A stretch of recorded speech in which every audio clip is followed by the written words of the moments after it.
আজ কিছু প্রকৃত সত্য আমি আপনাদের সামনে তুলে ধরছি। বাইবেলের ইসাইয় ৪১ অধ্যায় ৯ থেকে ১০ পদ বলে, তোমাকেই আমি পৃথিবীর প্রান্ত থেকে শক্ত করে ধরে নিয়েছি, তোমাকেই দূরতম অঞ্চল থেকে আহ্বান করে বলেছি, তুমি আমার দাস। আমি তোমাকে বেছে নিয়েছি, তোমাকে পরিত্যাগ করিনি। ভয় করো না, কারণ আমি তোমার সঙ্গে সঙ্গে আছি।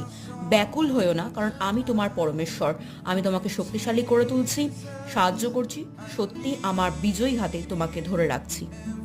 এবং ৪৩ অধ্যায় ১০ থেকে ১১ পদ বলে, তোমরাই আমার সাক্ষী, প্রভুর উক্তি, আমার সেই দাস যাকে আমি বেছে নিয়েছি।